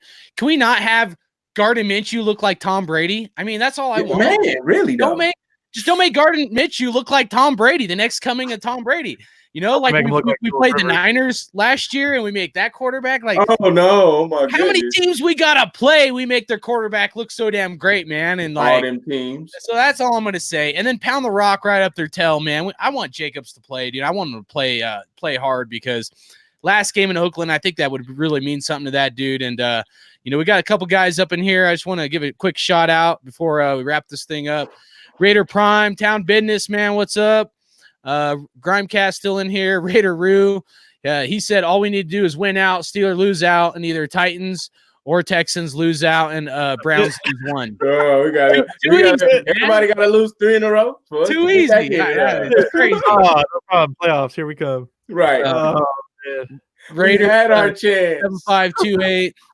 And he was saying last season the biggest complaint was the O-line. Now it's our wide receiver. I agree. Right. I'm not going to go down that rabbit hole right now. Yeah, because I said the O-line playing good, but bro, we can't score no points. I don't understand. Josh Jacobs, he running over every team we done played beside the Jets. I'm just saying, and we can't score no points. Everything, man. Put it on everybody at this point. I know. I'm just saying. I agree with you 100%, man. Josh Jacobs been killing it. Offensive line killing it. But for some reason, man, we just can't quite. do it, man. Tight end were doing their thing too, man. O-line and Jacobs is definitely the bright spot of this season. But do you guys have any more thoughts on the Jags game before we wrap it up here? Just win. Just win, baby. That's it. That's all we say, right? That's all we got to do. Just win, man. Any type of way we can do it. That and what I'm saying is Raider Nation, just stick together, man. No matter if you're pro Carr against Carr. Last game in Oakland, dude. Last year in Oakland, no matter if we have a chance to make the playoffs or not, let's just end this thing right. That's the way I'm going to try to look at it. What brings me hope and my positivity is, of course, Raider Nation and the future. Al Davis said, the greatness of the Raiders in the future. We've been saying that for it feels like ever, but I do think that things are definitely going to get better. So I'm definitely going to do too, though. And we'll see what happens as time goes on. But got a lot of moving pieces still, and a lot of things that we got to get worked out. But moving forward, I see a lot of bright spots for this team. And so I'm focused on that. And then, of course, all the great Raider, content providers out there, especially the guys that come on here and that have helped this thing grow and stuff. WattsRaider, Raider Dave with Grimecast, Raider Critique, MoJo Raider coming on. And, of course, Big Tuna with Bigger, Broader Sports. And then last but not least, most importantly, Raider Cody, dude, appreciate you coming on, man. It really means a lot. And definitely, bro. Anybody that watches this, you guys, please sub to my channel. I mean, we're bringing on some really awesome guys like Raider Cody. I can't thank him enough, and giving us the time to chop it up and stuff. We're going to have Kenny King on, but something came up, and looks like we're going to bring him on next weekend. But, we always try to get 4 to 6 guests in here and Raider content guys and just diehard Raider fans. So, you guys please sub to my channel. Get out the word, man, that we are on this podcast. It's not about me. It's about this team, dude, and this unity. So you know what, guys, man, just share that love. And, Raider Cody, tell everybody where they can find you, brother. I mean, I guess just Google Raider Cody and wherever Right, yeah, of course. fits you best, click on it and subscribe to it. Whether you have an iPhone, or Apple Podcast, I got a YouTube channel, but don't subscribe because I don't use it. So subscribe to Hardcore Raiders channel instead of me. But yeah, just Google Raider Cody, RaiderCody.com. Everything pops up. Find me on Twitter at Raider Cody and at Raider Cody Pod. Find me on Instagram at Raider Cody. Like I said, just Google Raider Cody, and if it fits you, if the shoe fits, put it on. But yeah, one last note, I guess, on this last game, real quick, I just kind of skipped my mind, is I feel like, every year we kind of have, I mean, not every year we're a contending team, but we find those like mini Super Bowls. You know what I'm saying? We find those mini games where we're just like, yeah, like that was satisfying on the season. You know what I mean? Like last year we had that crazy Browns game, stuff like that. Yeah. Maybe the 2016 game, 2016 season, we could have had something there, but it wasn't there. Instead, we found a game like the Chiefs and Raiders game. Go back to 2014, that first win. Oh, you talking about the 0? Was it the 0.00 game? That one too. Yeah, that we threw okay, man. winning touchdowns, and it took the third one to win the game, whatever it was. Yeah. We've had. I said it ain't no more time on the clock. We can win the game. They can't do nothing. Seconds. But we find those games, right, each season, and it satisfies us. Like, yeah, like, dude, that was fun to watch. The Chargers game where they messed up the key. Yes. I remember sitting there saying we're gonna miss it. I looked over at my buddy. I said we're gonna miss it, and as soon as they missed it, he's like, "You called it." I was all, "I didn't really call it, but I'll take it." Like, let's get it. And I feel like this year we've had some of those memories. You know what I mean? Like week 1, overcoming that. Everyone's saying we're going to lose the Bears game. Exactly, the Bears game. That was almost a mini Super Bowl for us. Going to London, we played bad in London. Khalil Mack's supposed to return and whoop our butt, but he didn't. But I feel like, I mean, those are 2 great games. But I feel like our mini Super Bowl is tomorrow. Yeah. Be ready for it. I mean, definitely. Good vibes. Nothing but good vibes. Definitely, man. I mean, hey, the Bears was my Super Bowl. That was my game of the year. Yeah, man. To me it was. If we would have beat the Texans, that would have been up there too, but we didn't beat them. So I think the Bears game was probably my favorite game. It was a good game. Yeah. We needed that, man. Son Joker, what's up, brother? Raider Prime, Raider Rude, Jade K, Grimecast. What's up, everybody? What up? All right, Watts, man. Close this out, brother. Yeah, man, it's been a long day for me, man. I had to go to work and watch the little kids play football. So football around me a lot, man. So, I mean, it's normal. I mean, the Raiders, we're going to get back to it. We're going to get back to being a top team, man. We just got to build the team up in the right way. And hopefully, the GM, Mayock, and Gruden help build a good team, man. Like, really work together, keep working together. And if we got to find another defensive coach, cool. If we got to find an offensive coordinator, I mean, we just need to try something. Yeah. We need to try something, though. I really think that Chucky shouldn't have all the play calling duties like that. I think he should try to maybe mold somebody.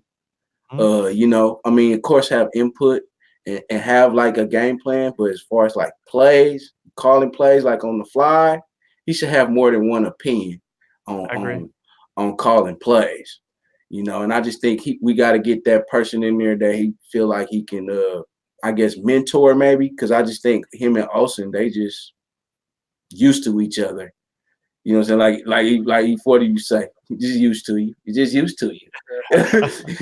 They just used, that's all they did. So, yeah, I just think we need to find like a young maybe ex-player to come in and be a part of our coordinator or our defensive coordinator, just somebody that'll bring a little extra to the Raiders, I think Chucky too old school. He too set in his ways. And I think we not gonna be the best team that we can be if he keep running the team like that. I think he should open himself up more, to youth.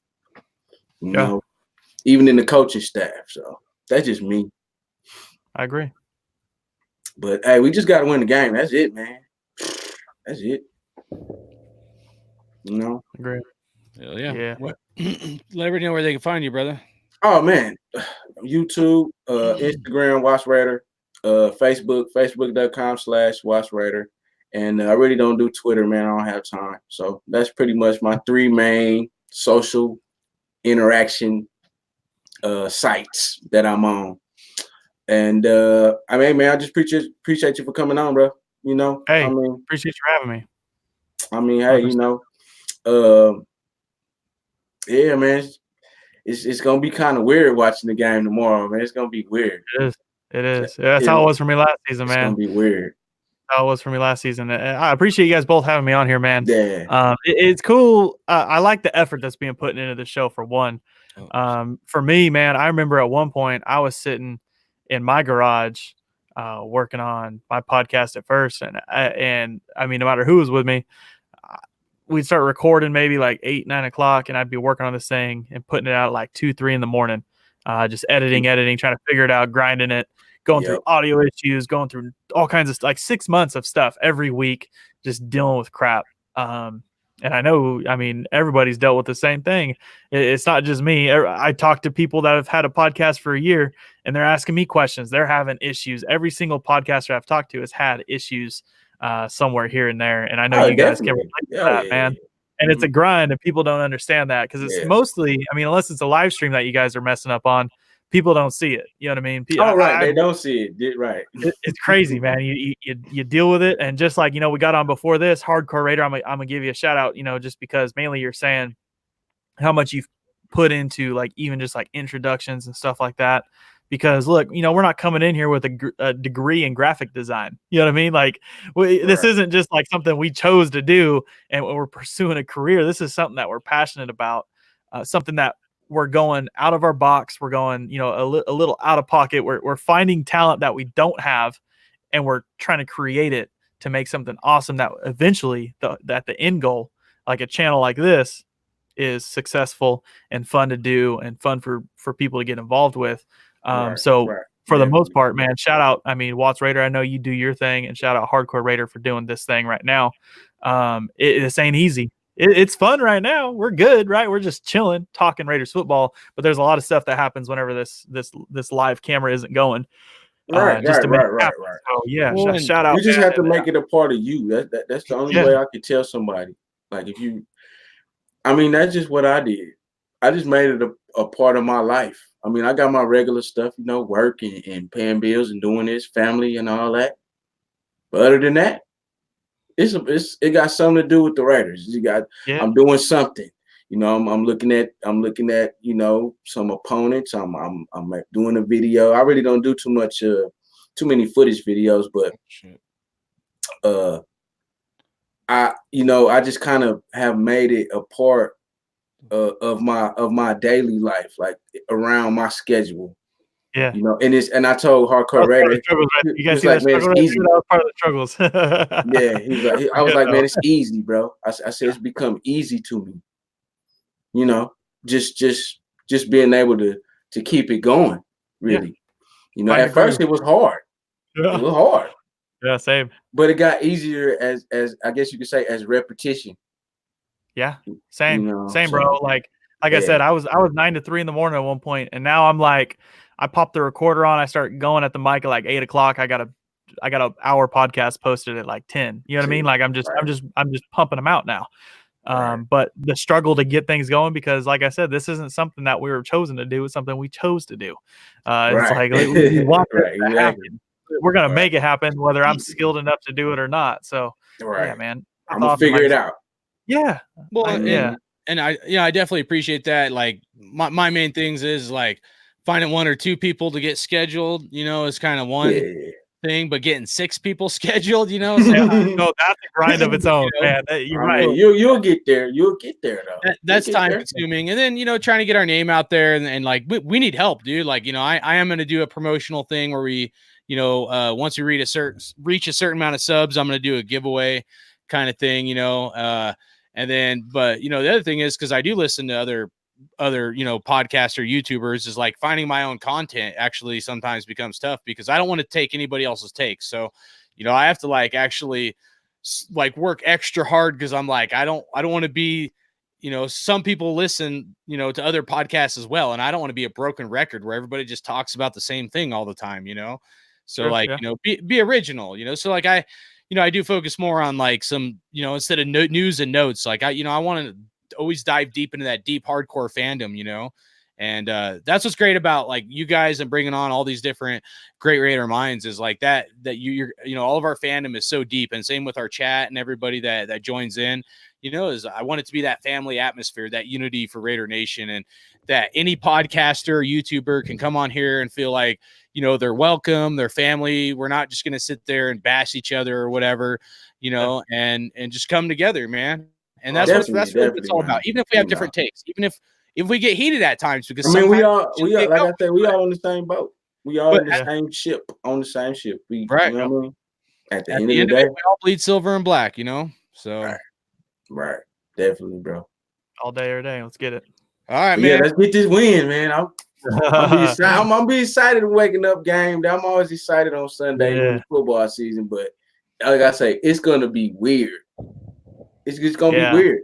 So I'm gonna just try to enjoy the game as much as possible, and hopefully we'll get a win. And I won't be pissed off after the game having to go down, like I say, go down the dirt, dusty road. Hopefully we'll be going down the Yellow Brick Road, Oakland, for the last time. But I'm just saying, gotta win this game, bro. I'm telling you, like you say, it's the Super Bowl. A little Super Bowl right now. Let's go win the Super Bowl tomorrow. Hell yeah. Hey, man, they aren't going to let us lose this game. There'll be riots in the streets. You know what I'm saying? So we're man. Boy, gonna be squaring up in the parking lot. Hell yeah. So they don't want that, man. They don't. I'd hate to be a Jags fan at this game, but you know what I'm saying. But anyways, Raider Cody, dude, appreciate you. WattsRaider, Mojo, that was coming on. Appreciate everybody in the chat too. Next weekend, and it's going to be a little bit later start time. I'll get that out later on in the week. But again, make sure you guys sub to me, Raider Cody. Check out his podcast, Apple Podcast, Raider Cody Podcast with him, Kenny King Jr. And then, of course, WattsRaider on YouTube, man. All of their stuff will be in the description box. So thank you guys, man. Much love. And you know what? There's only one nation. It's Raider Nation right here, man. You already know, man. Let me upload this video, man. I'm gone. Got to upload this video. All right. The grind continues, man. Let's get it. Yeah. Hey, much respect, bro. Raider Nation for life. You already know. Let's get it. Hell yeah.